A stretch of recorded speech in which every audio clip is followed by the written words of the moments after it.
Okay, looking at the satellite images in Google Maps, you could imagine that it is possible to study areas just having Google Maps and nothing else.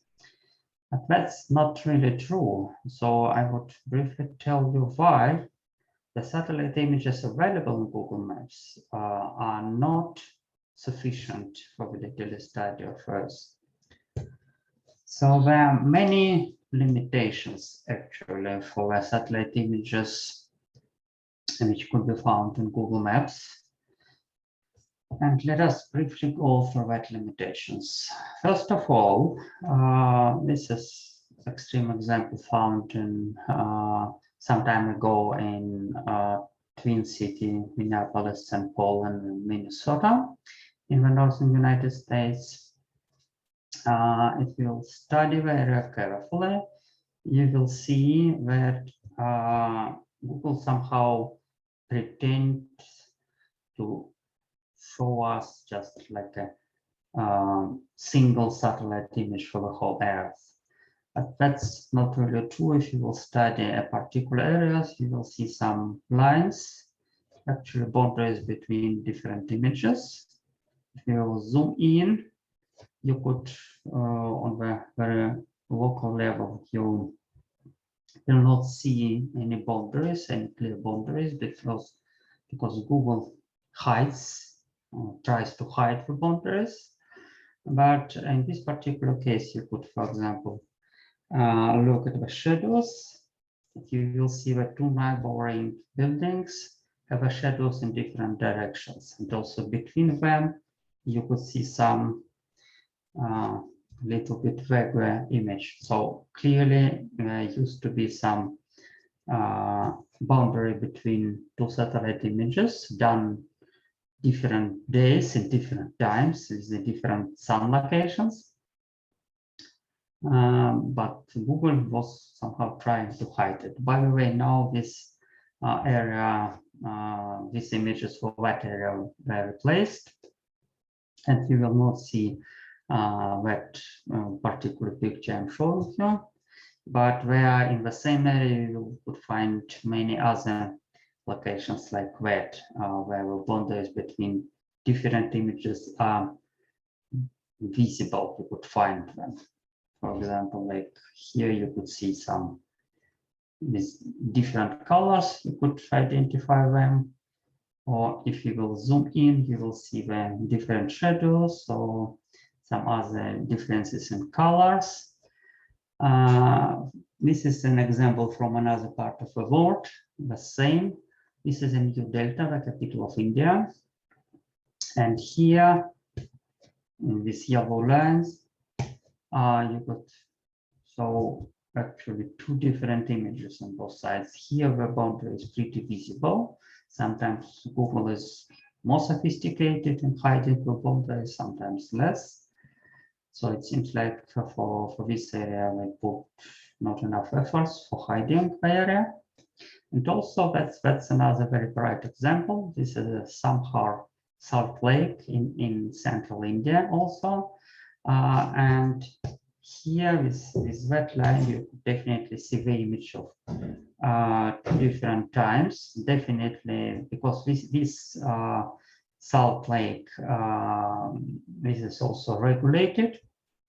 For some wet season, it has more water. In dry season, it has much less water, and it is quite clear on the right side. If you see the wet season shoreline, and the left side you can see the dry season shoreline. So here the boundary between images is very visible.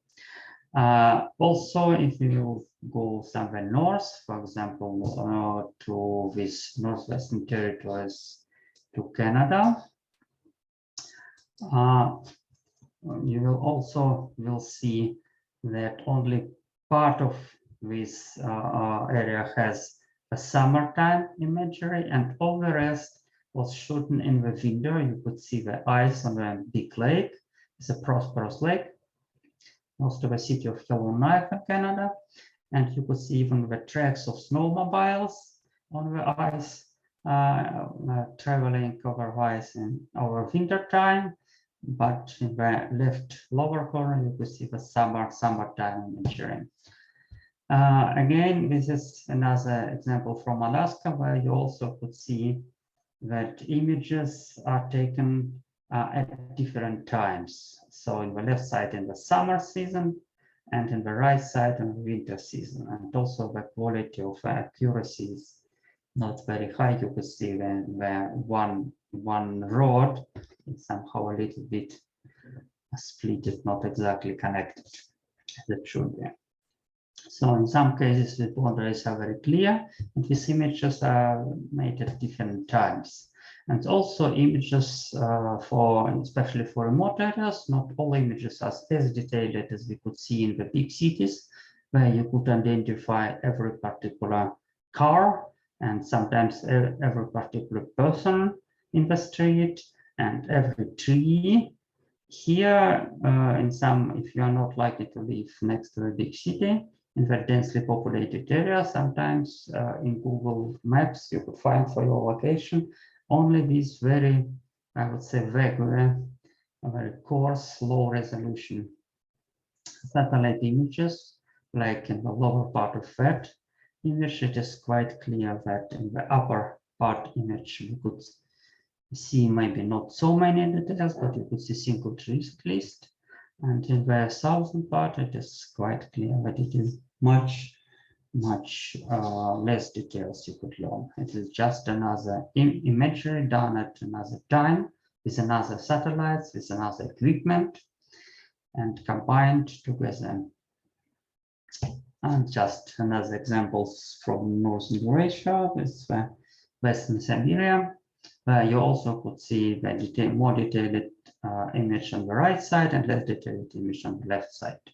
So actually what we have in Google Maps is a mosaic of many different images done at different times. And we, by the way, do not know at what particular time it was done. Was it done years ago, a month ago, or 5 years ago, or 2 weeks ago? So we do not know that.